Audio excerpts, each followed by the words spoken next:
యాక్చువల్గా కాళేశ్వరం ప్రాజెక్ట్ అనుకున్నది వచ్చేసేమో 25,000 కోట్లు. అది అంచెలంచెలుగా పెరగటం, అంచెలంచెలుగా దాన్ని జస్ట్ రెనోవేషన్ పేరు మీద, రీడిజైన్ పేరు మీద అనేక కారణాలు చెప్పుకుంటూ అది కాస్త 1,02,000 కోట్లు చేరుకుంది.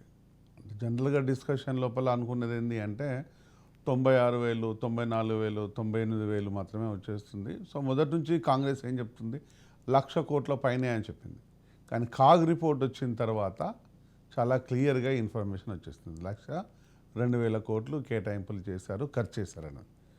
ఈ 1,02,000 కోట్లు ఖర్చు చేసిన తర్వాత ఏదైనా ప్రజలకు ఉంది అంటే ఎలాంటి ప్రయోజనాలు లేవు అనేది కాగు చెప్తున్న విషయాలు. దీనివల్ల రోజు రోజుకు ప్రభుత్వం మీద, ప్రజల మీద వడ్డీ భారం పడటమే కాకుండా ఇది గుద్బండ్లాగా తయారవుతుంటుంది. దీనివల్ల ఆదాయం తక్కువ, సో ఖర్చు ఎక్కువ అనేది కాగు నివేదికలో ఉన్న సారాంశం.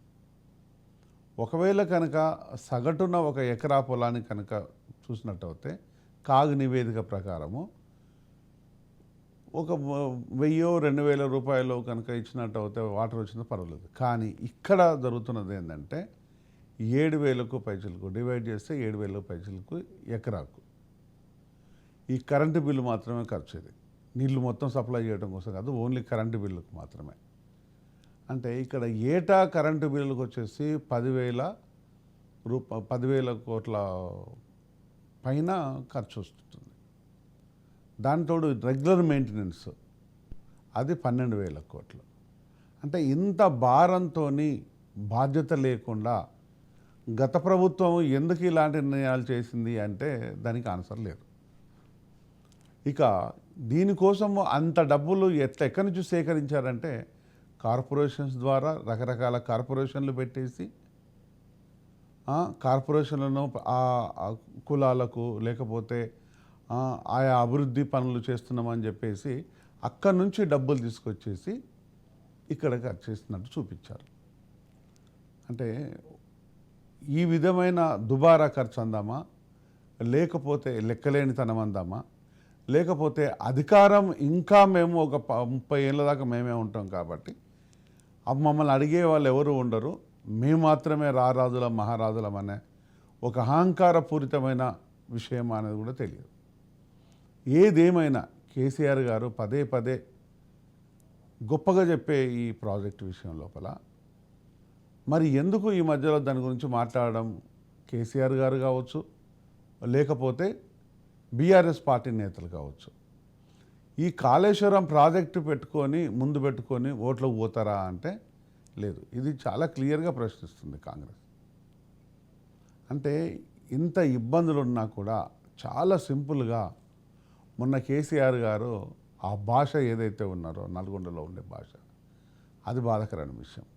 అంటే ఒక మాజీ ముఖ్యమంత్రి, సేమ్ టైం వచ్చేసి వయసులో పెద్దవారు, తెలంగాణకు సెల్ఫ్ క్లెయిమ్డ్ జాతిపితగా చెప్పుకునే కేసీఆర్ గారు అండ్ పార్టీలో కొంతమంది వ్యక్తులు, అంతమంది ఆల్మోస్ట్ అందరు వ్యక్తులు మరి ఒక జాతిపిత ఇలాంటి భాషను మాట్లాడవచ్చా అనేది మాత్రం ఒకసారి వాళ్ళు క్వశ్చన్ వేసుకుని వాడు. ఎందుకంటే యువతకు, విద్యార్థులకు, ఉద్యమ నేతలకు, మేధావులకు కేసీఆర్ గారి భాషనే అవలంబిస్తే అంటే అప్పుడు సార్ నమస్కారం, అక్క నమస్తే, అన్న బాగున్నావా అనడం కంటే ఇలాంటి భాష మాట్లాడాల్సి వస్తేమో. ఇక అది నేను చెప్పదలుచుకోవడం లేదు. కానీ అలాంటి భాషనే తెలంగాణలో రావాలని కోరుకుంటున్నారేమో. కానీ ఇట్లాంటి భాష ఎవరు మాట్లాడినా కూడా సభ్య సమాజం క్షమించదు. అది కరెక్ట్ కాదనేదే ప్రజల ఫీలింగ్. ఎనీహో ఇదే విషయాలన్నింటిపై ఇప్పుడు డిస్కషన్లోకి వెళ్దాం.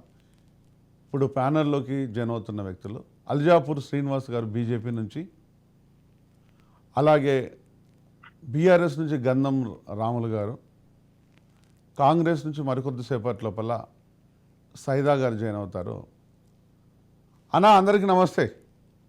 నమస్కారం అన్నా రాములు అన్న ముఖ్యం, ఫస్ట్ నేను స్టార్ట్ చేస్తాను. అంటే దీంట్లోపల రెండు విషయాలన్నా. ఇప్పుడు ఉన్న సిచ్యువేషన్ లోపల ఇంత ఖర్చు అంటే ఇది మామూలు ఖర్చు కాదు. కాగు చాలా క్లియర్ చెప్పింది. 1,02,000 కోట్లను దుబారా ఖర్చు చేశారు, ఉపయోగం లేకుండా ఖర్చు చేశారు అన్నదాన్ని. ఇంకా దాంతోపాటు రెగ్యులర్ మెయింటెనెన్స్ వచ్చేసి 12,000 కోట్లు, కరెంటు సంవత్సరానికి కరెంటు బిల్లులు 10,000 కోట్లు. అలా అని చెప్పేస్తే ఓన్లీ కరెంటు బిల్లులకే 7,000 రూపాయలు ఎకరానికి అయ్యే ఖర్చు. ఇది ఓన్లీ కరెంటు బిల్లు మాత్రమే, ఇంకా నీళ్ళు రావడానికి ఇంకెన్ని పడుతుంటుంది. అంటే ఇంత ఖర్చులు పెట్టేసి ఏదైనా పండుతుందా అనే దానికి లెక్కలు లేవు. నేను చాలా క్లియర్గా చెప్తున్నాను. దీంట్లో విషయం ఏంటంటే ఇంత ఖర్చు పెట్టేసి ప్రాజెక్టు మీద ఖర్చు చేసినట్ట ఓన్లీ కుటుంబం కోసమో లేకపోతే పార్టీలో ఉండే కొంతమంది వ్యక్తుల కోసమో లేకపోతే కాంట్రాక్టర్ కోసమో వీళ్ళు పంచుకున్నట్ట ఖర్చు పెట్టినట్టయితే దాఖలాలు అయితే మనకి ఎక్కడ ఎవిడెన్స్ అయితే లేదు. సో ఇది పంచుకోవడం కోసమే కేటాయింపులు జరిగిందని అనుకోవాలా అనేది కాగులో ఉన్న నివేదిక ప్రకారం. దీన్ని ఏమని చెప్పుదాం?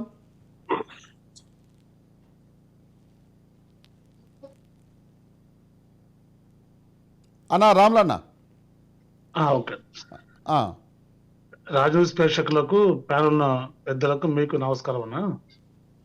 క్లియర్గా కాళేశ్వరం సంబంధించినటువంటి కాగు నివేదిక కానీ ఇంతకుముందుటువంటి అన్ని నివేదికలు చూసినట్లయితే అప్పుడు లేనటువంటి వ్యతిరేకత, అప్పుడు లేనటువంటి ఈ ఆలోచన అంటే అది 2019 నుంచి కొనసాగుతుంది. మరి క్లియర్గా పెద్దలు, కేంద్ర మంత్రులు కావచ్చు, పార్లమెంట్లో కూడా కాళేశ్వరం మంచిది, మంచి ప్రాజెక్టు అని చెప్పినటువంటి ఆలోచన. మరి ఈరోజు వారు కాళేశ్వరాన్ని మరి ఏ విధంగా ప్రక్షాళన చేద్దాం, మేరుగడ్డను ఏ విధంగా చేద్దాం అని పక్కకు వదిలేసి వేరే రకంగా వెళ్ళిపోయి కక్ష సాధింపు చర్యలు వెళ్ళిపోయి దీన్ని ఇంకా చూపించడం అనేది కరెక్ట్గా అని ఒక ఆలోచన. నిజంగా ఏదైనా అవినీతి జరిగితే, నిజంగా ఏదన్నా పొరపాటు జరిగితే దాన్ని వెలికి తీయాల్సినటువంటి ఒక కమిటీ వేయాలి. ఒక కమిటీ వేసి ఆ కమిటీ ప్రకారం ఒక నివేదిక తెప్పించుకొని దాని ప్రకారం వెళ్తే బాగుంటుంది ఒక ఆలోచన. కానీ దాన్నే చూపిస్తూ అదొక్కటే చూపిస్తూ ఇంకా మిగతా అభివృద్ధి కార్యక్రమాలు కుంటుపడిపోయినాయి. రైతులకు రైతు బంధు వేస్తలేవు, పింఛన్లు వస్తలేవు, ఊర్ల పొంటి వాటర్ వదలక నేలలు బీడు వారిపోయి పగులు వచ్చేసినాయి, నాగన్ సార్ వాటర్ వదలక. ఇవన్నీ ఉన్నాయన్న. ఇవన్నీ ఉన్నాయి కాబట్టి మనం ప్రజాస్వామ్యవాదులుగా ఏం చెప్తున్నామంటే ఒక దాన్ని బూచిగా చూపించి ఒక దాని మీద ఏదో మాట్లాడుతూ మళ్ళీ రేపు ఎలక్షన్ల కోసం పబ్బం కడదాము అన్నది కాకుండా ఒక కమిటీ వేసి ఆ కమిటీకి సంబంధించి ఒక నివేదిక తెప్పించుకొని, లేదా దానిలో ఉన్నటువంటి అవకతవకలు ఏంటి, ఇప్పుడు ఇందాక మీరు అన్నట్లు కుటుంబ కోసమా లేకపోతే కాంట్రాక్టుల కోసమా అది కూడా ఒకసారి బయటకు తీస్తే అయిపోయి, తొందర తీస్తే అయిపోయి కదా. ఊకతిని కాలయాపన చేయకుండా కాలయాపన చేస్తూ ఇంకా అబ్బండాలు వేస్తూ రాలేస్తూ కాకుండా దానికి ఒక కమిటీ వేసి ఎవరెవరు దాంట్లో దోషులు ఉన్నారు, ఎవరెవరు ఎంత తిన్నారు, ఎవరెవరు ఏం జరిగింది అనే దాని మీద కూడా ఒక నివేదిక తెప్పించుకోవాలి. అది పెద్దన పాత్ర. అది వదిలేసి అసెంబ్లీలో ముఖ్యమంత్రి గారు, మంత్రులు గారు దీన్ని ఆశ్రయ చేసుకొని వాళ్ళు మాట్లాడే మాటలు 30 ఏళ్ళు ఉంటుంది మా పార్టీ అంటారు, 20 ఏళ్ళు ఉంటుంది మా ప్రభుత్వం అంటారు. ఇది కాదు కదా. 20 ఏళ్ళు, 10 ఏళ్ళు, 30 ఏళ్ళు ఉంచేది ప్రతిపక్షం. ఒక విషయం శ్రీనారాయణ అడుగుదాం, బీజేపీ పార్టీ నేత శ్రీనారాయణ గారు కూడా కనుక్కుందామా? ప్రజలు శ్రీనారాయణ, సో కంగ్రాచులేషన్స్. సో బహుశా నిజామాబాద్ నుంచి ఎంపీ టికెట్ మీకు వస్తుందని రావాలని ఆశిద్దాం. మాకున్న సమాచారం సీనన్న ఎంపీ టికెట్గా వస్తుందనేది సమాచారం. Anyhow congratulations. ఏదేమైనా కూడా అన్నా ఇప్పుడు జరుగుతున్న బీఆర్ఎస్ విషయంలో జరుగుతున్నది కానీ కాగ్ రిపోర్టు కానీ బీఆర్ఎస్ చెప్తున్న దానికి కాగ్ రిపోర్టుకి మాత్రం సంబంధం లేకుంటుంది. అంటే జమీన్కి ఆస్మాన్ ఉన్నంత ఫరక్. ఇంత గ్రేట్ ఫరక్ ఉన్నా కూడా బీఆర్ఎస్ నేతలు కావచ్చు, సో పెద్దలు కేసీఆర్ గారు కావచ్చు, ఇక ఆ నలుగురు కావచ్చు మాట్లాడుతున్న మాట ఏంటంటే ఇక్కడ ఏమి జరగలేదు, నెర్రల పాయలు అవి కానే కాదు, అది పక్కదేదో జరిగినట్టుగా చాలా సింపుల్గా చెప్తున్నారు. దాన్ని రిపేర్ చేపిమని. ఆ రిపేర్ చేయడానికి కూడా మళ్ళీ పైసలు కావాలి. ఆ పైసలు ఎక్కడి నుంచి వస్తాయో చెప్పరు. మొన్న ఉండేసి ఆ, సీఎం రేవంత్ ఏమని చెప్తాడంటే, ఆ బాధ్యత మీకే ఇస్తాము, మీరే కాళేశ్వరం ప్రాజెక్టును మెయింటైన్ చేయమన్నాడు. మరి అదేదో తీసుకోవచ్చు కదా, మెయింటెనెన్స్ అనే దాన్ని గురించి మాట్లాడితే మాత్రం దాని గురించి ఎలాంటి ఆలోచన లేదు. సో ఇంత దారుణమైన దోపిడీ ఇక ముందు ఒక్క ప్రాజెక్టు మీదనే 1,00,000 కోట్లు, ఒక ప్రాజెక్టు మీద 1,00,000 కోట్లు విచ్చలవిడిగా ఖర్చు చేస్తూ ఉంటే ఇక మిగతా ప్రాజెక్టుకి ఇట్లా పెట్టాల్సి వస్తే రాష్ట్రం అప్పులు తప్పితే ఇంకేం కనిపించదేమో అనేది ప్రజలు భయపడిపోతున్నారు. మీరేందన్నా దీనిపైన ఒకవైపు వచ్చేసేమో కాళేశ్వరం ప్రాజెక్టు గొప్పదని మీరే అంటారు, సెంట్రల్ గవర్నమెంట్ ఏజెన్సీస్ వచ్చేసి మళ్ళీ కాళేశ్వరం ప్రాజెక్ట్ వచ్చేసి ఇంత ఘోరంగా ఉందని కాగ్ రిపోర్ట్లో కూడా మీరే చేస్తుంటారు. దీన్ని ఎట్లా అర్థం చేసుకోవాలన్నా? జయరామ్ గారు, మీ అందరికి కూడా నమస్తే. ఇప్పుడు ఏదైనా ప్రజాస్వామ్య పద్ధతిలో ప్రజాస్వామ్య పార్టీలు, ప్రజాస్వామ్య ప్రభుత్వాలన్నీ కూడా నిజంగా కూడా ఆ యొక్క విలువల్ని పాటించేటువంటి పద్ధతి ఉంటే వారి యొక్క మంత్రివర్గంలో వారి అభిప్రాయాన్ని వ్యక్తం చేసేవాడు. ఇక్కడ తెలంగాణ గత కేసీఆర్ గారి ప్రభుత్వంలో ప్రజాస్వామ్యం లేకుండే కాబట్టి చదువుకున్న వాళ్ళు అతి కొద్ది మంది ఆలోచించే వాళ్ళు ఎమ్మెల్యేలు కావచ్చు, ఎమ్మెల్సీలు కావచ్చు, మినిస్టర్లు కావచ్చు, కొద్ది మంది ఉండి ఉంటారు సమజ్దారు మనుషులు, తెలివి ఉండేవాళ్ళు. కానీ అది కూడా ప్రజాస్వామ్యం లేని కారణంగా మాట్లాడే పరిస్థితి లేకుండే. ఏది కేసీఆర్ గారు మాట్లాడుతారు దానికి డూడు బస్వాన్ లాగా జై కొట్టేటువంటి పరిస్థితి ఉండే కాబట్టి అక్కడ వాస్తవాలు కూడా మాట్లాడలేని పరిస్థితి. దాని కారణంగా వారు చెప్పిందే వేదం అయిపోయింది. నేనే ఇంజనీర్ అన్నారు కేసీఆర్ గారు, నేనే మొత్తం స్ట్రక్చరల్ డిజైనర్ అన్నారు. ఈ రకంగా కేసీఆర్ గారు తన యొక్క నియంత పోకడలతోని ఆ యొక్క ప్రాజెక్టు తానే కళ్ళలోకి వచ్చి ఏదో చెప్తే చేస్తున్నా అనే భావనతో మొదలుపెట్టిన ప్రోగ్రామ్ అది. దాని కారణంగా అంతా కూడా జరిగింది. కాగా ఇవాళ చెప్పడం కాదు, బీజేపీ మొదటి నుంచి చెప్తా ఉన్నది కేవలం డబ్బులు సంపాదించడానికి మాత్రమే అది ఒక ఏటీఎం లాగా వాడుకుంటా ఉన్నారని చెప్పేసి మొదటి నుంచి చెప్తా ఉంది. సాక్షాత్ ప్రధానమంత్రి గారు కూడా చెప్పడం కాదు, బీజేపీ చెప్తుంది, కాంగ్రెస్ సీనన్న దీంట్లో బీజేపీ చెప్పింది, కాంగ్రెస్ చెప్పింది, ప్రజాస్వామిక వాదులు చెప్పిండ్రు, మేధావులు చెప్పిండ్రు, మన ఎక్స్ బ్యూరోక్రాట్స్ చెప్పారు, అనలిస్టులు చెప్పారు, అనేక మంది చెప్పిండ్రు. అయినా కూడా కాళేశ్వరం డిజైనే ఒక రాంగ్ డిజైన్, కాళేశ్వరం ప్రాజెక్టే ఒక పనికిరాని ప్రాజెక్ట్ అనేది అని చెప్పినా కూడా లేదు, ప్రపంచంలో గొప్ప ప్రాజెక్టుగా దాన్ని ఎక్స్పోజ్ చేయాలని కేసీఆర్ గారు అండ్ కేటీఆర్, కవిత, హరీష్ రావు, ఇలా ఇంకా కొంతమంది ముఖ్య నేతలు చాలా గొప్పగా భజన చేసిండ్రు. అదే విషయం మన ఎలక్షన్లప్పుడు దాని గురించి ఊసు కూడా ఎత్తలేదు ఈ నెలలు వాసిన తర్వాత. అదే ఎందుకని అంత గొప్ప ప్రాజెక్టును ఎలక్షన్లు ముందు పెట్టేసుకొని కాళేశ్వరం బొమ్మ పెట్టుకొని ఇది మాత్రమే ఉంది ప్రపంచంలోకి వెళ్ళాలంటే ఓట్లు పడతాయి కదా, అది ఎందుకు చేయనట్టు మరి ఆ విషయం? అదే కదా, ఇప్పుడు అంతకు ముందే కొద్దిగా ఆ క్రాక్స్ బయటపడడం కారణంగా చెప్పుకునే పరిస్థితి లేదు. అంతకు ముందేనేమో 100 బస్సులు నింపేసి అక్కడ ఎగ్జిబిషన్ లాగా చూపించడానికి తీసుకెళ్ళినటువంటి ఇదే కేసీఆర్ గారు ఇవాళ ఆ మాట మాట్లాడే పరిస్థితి లేదు. ప్రపంచం నివ్వరబోయే విధంగా వారితో పాటు మొత్తం ఎమ్మెల్యేలంతా కూడా భజన చేసినారు. బాధ ఏంటంటే అంత అనాలోచితమైన చర్యల్ని తమ యొక్క ఎమ్మెల్యేలు కానీ, అధికారులు కానీ, బ్యూరోక్రాట్స్ కానీ మాట్లాడే పరిస్థితి లేకుండే. మాలాంటి వాళ్ళు ప్రతిపక్షాలు ఉన్న వాళ్ళు మాట్లాడితే ఎక్కడ అక్కడ స్పందన ఎక్కడ? రాజ్యాంగం ఇచ్చినటువంటి ఒక అధికారుల్ని కేంద్ర రాష్ట్ర ప్రభుత్వాల యొక్క సమ్మిళితమైనటువంటి పరిపాలన వ్యవస్థ ఇందులో రాష్ట్రానికి ఉన్నటువంటి ఒక అధికారం కారణంగా ఇష్టారాజ్యంగా చేసుకున్నారు. కేంద్ర ప్రభుత్వానికి ఇన్వాల్వ్ అయ్యి ఆపేటువంటి ఒక అధికారం లేకుండా అవకాశం లేకుండా ఉండేది. మాట్లాడదాం కాంగ్రెస్ నాయకులు కూడా. ముమ్మాటికి కేసీఆర్ గారు చేసిన తప్పు వారికి ఫస్ట్ శిక్షించాలి. 1,00,000 కోట్ల రూపాయలు, 1,00,000 రూపాయలు బెనిఫిట్ లేదు, 1,00,000 కోట్ల ఖర్చు. మాట్లాడదాం. ఇది గుడ్ మార్నింగ్ షేక్ సైదా గారు. హలో హలో, మ్యూట్లో తీసేయండి, మ్యూట్లో ఉన్నట్టుంది. హలో, మీది వాయిస్ వినిపించట్లేదు, మ్యూట్లో ఉంది, మ్యూట్ నుంచి తీసేయండి.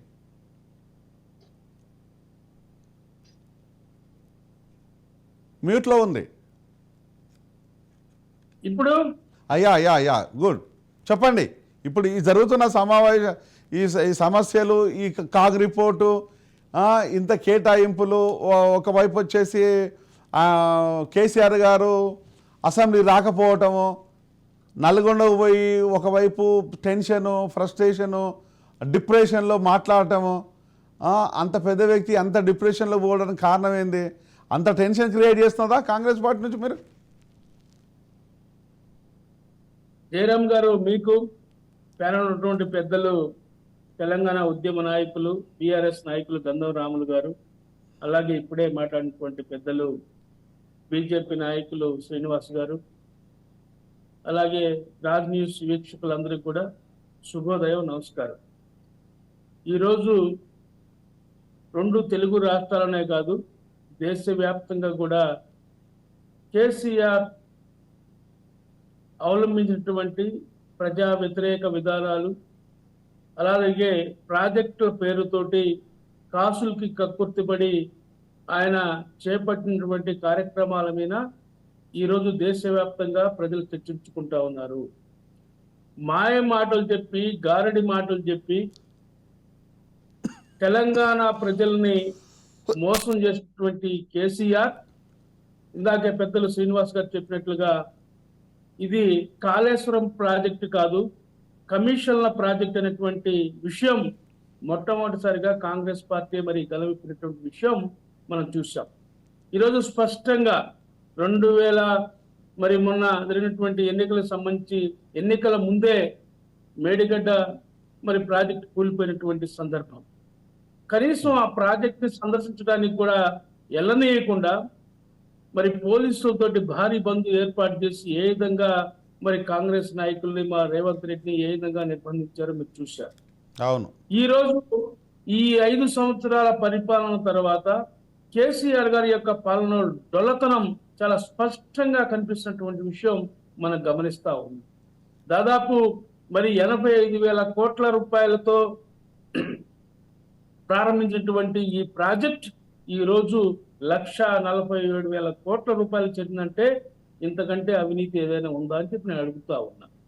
ఈ రోజు ఆయనే చెప్పాడు, నేనే ప్రాజెక్ట్ ప్లాన్ చేసినటువంటి 25,000 కోట్లతోనే స్టార్ట్ అనుకున్నారు. 25,000 కోట్లే అనుకున్నారు ఫస్ట్. అవునండి, అది కాస్త డిపిఆర్ గ్రాడ్యువల్ గా పెరుగుతూ వస్తుంది.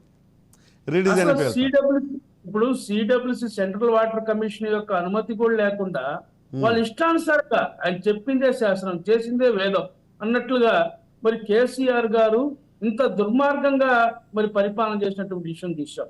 తెలంగాణ ప్రజలందరూ కూడా ఆయన నమ్మి ఓట్లేసినందుకు ఈ 10 సంవత్సరాల పాలనలో తెలంగాణ ప్రభుత్వాన్ని, తెలంగాణ ప్రజల్ని ఏ విధంగా ఆయన దోచుకున్నాడో మనం చూసాం. ఎందుకంటే ఈ యొక్క ప్రాజెక్ట్ కంటే నిదర్శనాలు ఏం చెప్పాలి ఈ రాష్ట్ర ప్రజలకి? తెలంగాణ ప్రజలు అర్థం చేసుకుంటున్నారు. ఈ రోజు కాంగ్రెస్, తెలంగాణ ఇచ్చింది కాంగ్రెసే, తెచ్చింది కాంగ్రెసే, కానీ ఈ మాయా మాటలతోటి, ఈ మాయల పకీరు మాటల్లో పడి తెలంగాణ ప్రజలు మోసపోయారు. ఈరోజు తెలుసుకున్నారు కాబట్టే మళ్ళా మా ప్రభుత్వానికి ఘనమైనటువంటి మెజార్టీ ఇచ్చి రేవంత్ రెడ్డిని ముఖ్యమంత్రి చేసినటువంటి విషయం ఈ సందర్భంగా నేను గుర్తు చేస్తా ఉన్నా. రాములు గారు, ఈ సందర్భంగా ఆయన ఒకటి చెప్తున్నా, జయరామ్ గారు, ఎందుకంటే ఈరోజు కేసీఆర్ గారు వారి కుటుంబ పాలన చూసిన తర్వాత ఆయన చెప్పాడు, రోజు బంగారు తెలంగాణ తీసుకొస్తా అన్నాడు, ఏదేదో గొప్ప గొప్ప మాటలు చెప్పాడు, దళితుడిని ముఖ్యమంత్రిని చేస్తా అని చెప్పాడు, అలాగే ప్రతి ఒక్క దళితుడికి 3 ఎకరాల భూమి ఇస్తానన్నాడు. ఇన్ని తీయని మాటలు చెప్పి ఏ విధంగా ఈ రాష్ట్రాన్ని మోసం చేశాడో మనం చూసాం. ఈరోజు ప్రజలు గమనిస్తా ఉన్నారు. ఒక్క ఈ ప్రాజెక్టే కాదు, ఆయన చేసినటువంటి అన్ని ఇరిగేషన్ ప్రాజెక్టుల మీద ప్రభుత్వం విచారణ చేయబోతా ఉంది. స్పష్టంగా రేవంత్ రెడ్డి గారు చాలా క్లియర్ గా ఉన్నాడు దీని విషయంలో. నిపుణులతో చర్చిస్తా ఉన్నాడు. కాగ్ రిపోర్ట్ నివేదిక మనం చూసాం, ఎంత దుర్మార్గంగా మరి ఆ యొక్క ప్రాజెక్ట్ నిర్మాణం జరిగిందో చాలా సవివరంగా మరి అసెంబ్లీ ముందు పెట్టినటువంటి విషయం కూడా మనం చూసాం. అయితే ఈ రోజు ఇంకా ఈయన కేసీఆర్ గారు ఇంకా మాయ మాటలు చెప్పడానికి ప్రయత్నం చేస్తా ఉన్నాడు, కాంగ్రెస్ మీద దుమ్మెత్తి పడే ప్రయత్నం చేస్తున్నాడు. అసెంబ్లీకి రాకుండా ఆయన నల్గొండ పోయి సభ పెడతాడు, సభ పెట్టి కాంగ్రెస్ విమర్శిస్తాడు. ఇంకొక విషయం ఇంకొక విషయం గుర్తు చేస్తాను మీకు. కేసీఆర్ గారు ఏం చెప్పారంటే రైతు సెంట్రల్ గవర్నమెంట్ వచ్చేసి రైతులకు మోటార్లకు మీటర్ పెట్టాలి, ఆ మీటర్లే పెట్టొద్దు, మీటర్లు పెడితే రైతులకు నష్టం జరుగుతుంది అనే దాన్ని ప్రజల్లోకి ఒక భయాందోళన క్రియేట్ చేశాడు. అంటే మీటర్లు ఉంటే నిజంగానే వాళ్ళకు రిస్క్లోకి పోతారేమో, రైతు అనే దానికి ఒక కన్ఫ్యూజన్ స్టేట్కి, అంటే పొద్దాకు ఒక్కటే మాట అని చెప్పి దీనివల్ల నష్టం జరుగుతుంది అంటే ఆలోచించే శక్తి కూడా లేని పరిస్థితి లోపల తీసుకెళ్ళి నష్టమే జరుగుతున్నది. కానీ నేను ఒక చిన్న విషయం చెప్తాను వినండి. తెలంగాణ ప్రజలకు, ప్యానెల్లో ఉన్న పెద్దలకి గుర్తు చేస్తాను నేను. ఒకవేళ కనుక మీటర్లు పెట్టినట్లు అనుకుందాం, మీటర్లు పెడితే ఎవరికి లాభం, పెట్టకపోతే ఎవరికి లాభం అనేది ఎప్పుడు ఇంతవరకు డిస్కషన్ జరగలేదు. దానిపైన కనీసము డిస్కషన్ చేయడానికి కూడా ఇబ్బంది పడుతున్నారు. నిజంగా అది కరెక్టేనేమో అనే స్థితి తీసుకెళ్లారు. మీటర్ పెడితే ఆ మీటర్లో ఉండే విషయం ఫస్ట్ వచ్చేది ఏంటంటే ఆ ల్యాండ్ ఎవరిది, పాస్బుక్, ఆ ల్యాండ్ ఎవరి పేరు మీద పాస్బుక్ ఉన్నది అనేది పేరు ఎంట్రీ చేయాల్సి వస్తుంది. ఆ పేరు ఎంట్రీ చేయాల్సి వస్తే దాంతోపాటు ఆధార్ కార్డు కూడా నెంబర్ ఎంట్రీ చేయాల్సి వస్తుంది. ఆధార్ కార్డు నెంబర్తో పాటు బ్యాంక్ అకౌంట్కు లింక్ చేయాల్సి వస్తుంది. బ్యాంక్ అకౌంట్ లింక్ చేయాల్సి వస్తే పూర్తి వివరాలు స్క్రీన్ పైన కనిపిస్తుంది. ఏ పూర్తి వివరాలు కనిపిస్తుంది అంటే ఎవరిది ల్యాండు, ఎన్ని ఎకరాలు ఉన్నది, దాని ఓనర్ ఎవరు, కరెంటు ఎంత కాలుతుంది. ఒకటి దీంట్లోపల మీరు మీటర్లు పెడితే స్పష్టంగా కనిపించేది వివరాలు. ఈ వివరాలన్నీ కనిపిస్తాయి. ల్యాండ్ ఓనరు ఎన్ని ఎకరాలు ఉంది, ఎన్ని ఎకరాలకు మనం ఉచిత కరెంట్ ఇస్తున్నామో, ఎన్ని ఎకరాలకు అయితే ఇవ్వాలి అనే దాన్ని ఉంది. సబ్సిడీ మీద తీసుకునేది ఉచిత కరెంట్ను వాళ్ళు అర్హత ఉందా లేదా అనే దాన్ని. ఓకే, లాయర్లకు అదే వర్తిస్తుంది, డాక్టర్లకు అదే వర్తిస్తుంది, యాక్టర్లకు అదే వర్తిస్తుంది, ఐఏఎస్లకు, ఐపీఎస్లకు, రాజకీయ నాయకులకు, మన పాలమ్మినా నీలమ్మినా మల్లారెడ్డి అన్నకు, ఆ తర్వాత విద్యనే అమ్ముకున్న మన రాజశేఖర రెడ్డికి, ఇంకా అన్నిట్లో బిజినెస్ చేస్తున్నాం అనేది రియల్ ఎస్టేట్ క్రియేట్ చేసిన బీఆర్ఎస్ పార్టీకి, అందరికీ అదే వర్తిస్తే 100 ఎకరాలకు కూడా అదే వర్తిస్తే, కాలేజీలలో కాలేజీ బిల్డింగ్ల పక్కన ఓపెన్ గ్రౌండ్ కూడా వ్యవసాయ భూమిగా క్లెయిమ్ చేసుకున్నారు రైతు బంధు. అంటే ఇంత విచ్చలవిడితనాన్ని ఒకవేళ బయటపడుతుందేమో అని చెప్పేసి కేసీఆర్ గారు ఈరోజు మీటర్లు పెట్టలేదా అన్నది తెలంగాణ సమాజానికి అర్థమైంది. తెలంగాణ సమాజం నుంచి వచ్చిన ప్రశ్నలు ఇవన్నీ. దాంట్లో ఉన్న కొంతమంది మేధావులు ఇది కదా విషయాన్ని, దీన్ని ఎందుకు దాచిపెట్టాడు కేసీఆర్ గారు, మీటర్లు పెడితే ఎంత కరెంటు ఉచిత కరెంట్ ఇచ్చాం మనము అనేది, మీటర్లు పెట్టాల్సిందినా ఉచిత కరెంటుకు డబ్బులు కట్టాల్సిందినా, మీటర్లు పెట్టలేదు, చేసినప్పుడు కట్టలేదు, ఆ చేసిన అప్పులు కూడా డిస్కంలో కట్టాల్సిందంటే 76,000 కోట్ల రూపాయలు ఇప్పటికి కూడా అప్పుగానే ఉంది. మరి మీటర్లే పెట్టినప్పుడు, అప్పుడే కట్టనప్పుడు, కరెంటే వస్తున్నప్పుడు ఇక పుక్కడి కరెంటు ఇస్తే ఎంత, ఇవ్వకపోతే ఎంత, రేపు అదే పుక్కడి కరెంటు ఇంకా అప్పులు చేసుకుంటూ ఇచ్చిపోదామందామా అనేది తెలంగాణ ప్రజల్లో ఉంచబడాలి.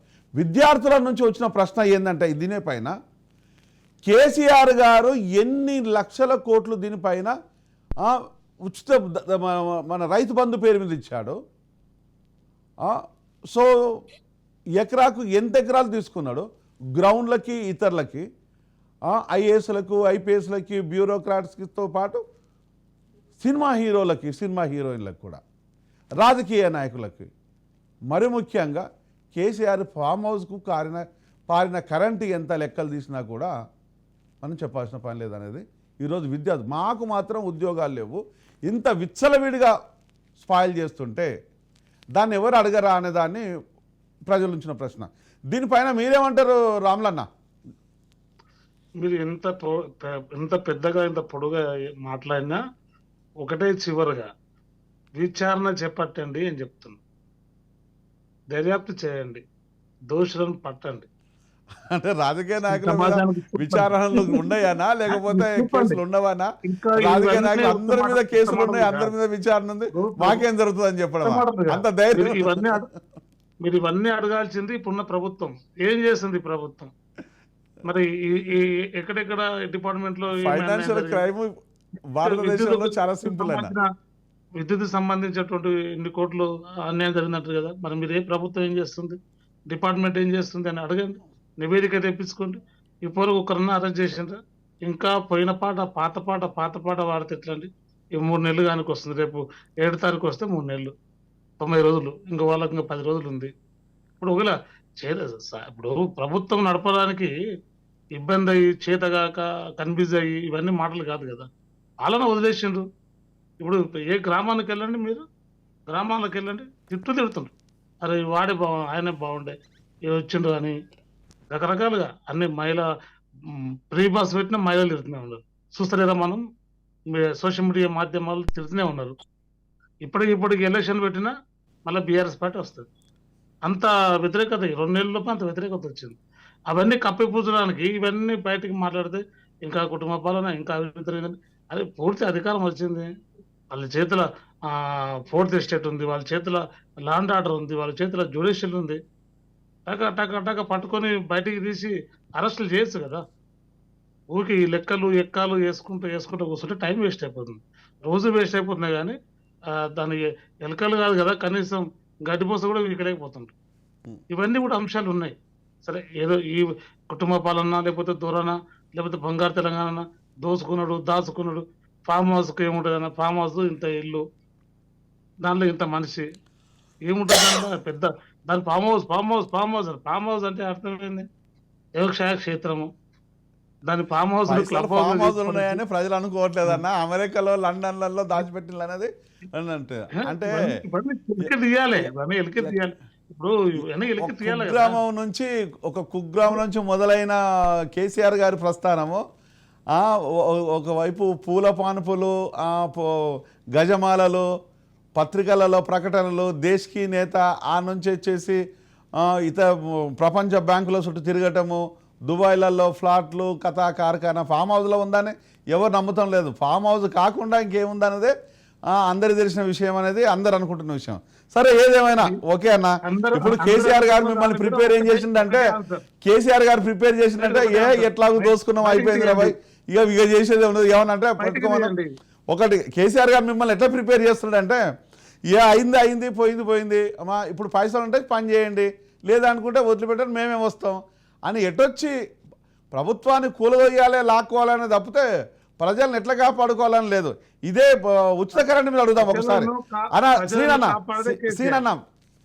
ఇది మీటర్లు పెట్టాలన్నది బీజేపీ వాదన. అసలు మీటర్లు పెడితే బాగుంటుంది అనేది నేను కూడా పర్సనల్గా ఫీలింగ్. నిన్న మొన్న నుంచి జరుగుతున్న విషయాలను గమనిస్తే, ఎందుకంటే కరెంట్ ఎంత కాలుతుంది, ఎంత ఉచితంగా పోతుంది, ఎంత కట్టాలి, ఎన్ని అప్పులు ఉన్నాయని తేలిపోయేది.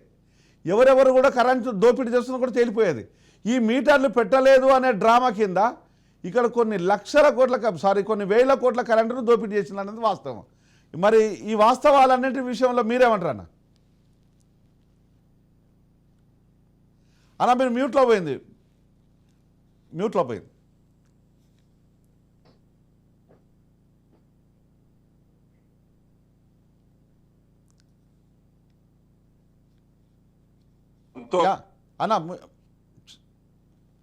అన్న ఉన్నారా? అవునవును, చెప్పండి. చాలా సంతోషము. మీకు మరియు రాజ్ న్యూస్ కి ధన్యవాదాలు. మా యొక్క ఆలోచన, మా యొక్క ప్రతిపాదన, మీటర్ల యొక్క ప్రతిపాదనను మీరు సమర్థించి, అర్థం చేసుకుని సమర్థించినారు. ఇవన్నీ కూడాను మంచి ఉద్దేశంతో దేశాన్ని ఒక గాడిన పెట్టడానికై, ఆర్థిక వ్యవస్థ కంట్రోల్ తప్పకుండా క్రమశిక్షణ నేర్పడానికై రాష్ట్ర ప్రభుత్వాన్ని మేము కోరుతా ఉన్నాం. మీరు ఫ్రీగా ఇస్తారా, స్పాన్సర్ చేస్తారా రైతులకు కరెంట్ బిల్ కట్టి, మీ ఇష్టం, మీ యొక్క ఆర్థిక పరిస్థితిని ఆధారం మీద చేయండి. కానీ మీరు చెప్పినట్టుగానే ఎంత వేస్ట్ అవుతా ఉన్నది, ఎంత యూటిలైజ్ అవుతా ఉన్నది, ఎంత కంట్రోల్ చేయొచ్చు టైం కూడా వస్తుంది. సో దానికోసమే మీటర్ల యొక్క వ్యవస్థ ఈ దేశంలో ఇంట్రడ్యూస్ చేయడం జరిగింది. దాన్ని కూడా రాద్ధాంతం చేసినారు. మేము అద్దనమా రైతులకు ఇయ్యంగా, మీరు ఫ్రీ ఇయ్యంగా. కాబట్టి ఇది భారత ప్రభుత్వం తీసుకున్నటువంటి ఏ నిర్ణయమైనా కానీ ప్రజాహితం కోరి ప్రజల యొక్క ఆ యొక్క ఆర్థిక పరిస్థితిని గాడిన పెట్టడానికి చేస్తున్నటువంటి ఒక ప్రపోజల్స్ అనుకున్నాను. ఇవాళ మీరు అర్థం చేసుకున్నారు రాజ్ న్యూస్ ద్వారా డాక్టర్ జయరాం గారు. కాబట్టి ఏది చేసినా మనసులో నిజాయితీ ఉండాలి, ఆలోచనలలో ఎక్స్పర్ట్స్ యొక్క అభిప్రాయం తీసుకోవాలి. కానీ అన్నీ మీరు డాక్టర్ కాకుండా సిజేరియన్ చేస్తా అంటారు, ఇంజనీర్ కాకుండా నేనే ప్లాన్ చేస్తా అంటారు. వారు మాట్లాడే విషయాన్ని ఏ ఒక్కరు కూడా మాట్లాడతలేరు. గంధం రాములు గారు చెప్తా ఉన్నారు ఎంక్వైరీ. బహుశా వారి మనసులో ఉన్నట్టున్నది కేసీఆర్ గారు. ఏమైనా కూడా ఇక్కడ ఉండే పరిస్థితులు అవకాశాలు రోజు రోజుకి కాగ్ రిపోర్ట్ వచ్చిన తర్వాత మొన్న మాట్లాడిన విషయాలు వేరు, ఇప్పుడు కాగ్ రిపోర్ట్ వచ్చిన విషయాలు వేరు. అంటే కాగ్ రిపోర్ట్లో ఉన్న విషయాలన్నింటినీ కూడా ప్రజల ముందుకు విషయాలు తేల్చాలి. ఆ విషయాలపైన చర్చలు జరగాల్సిందే. ఉచిత కరెంటు మీద ఎంత జోపి జరిగింది, అసలు నిజమైన రైతుకు ఉచిత కరెంటు అందిందా అందలేదా, రైతు బంధు చేరుకుందా చేరలేదా అనేది $1 మిలియన్ ప్రశ్నగా ఉంది. ఇదే ప్రశ్నను అనునిత్యము రాజనీతి నుంచి వస్తూనే ఉంటాయి. ఇలాంటి స్కామ్ల మీద ఇంకా ఎన్నో స్కీమ్ల మీద ఇంకా మరిన్ని డిస్కషన్ల కోసము చూస్తూనే ఉండండి రాజ్ న్యూస్.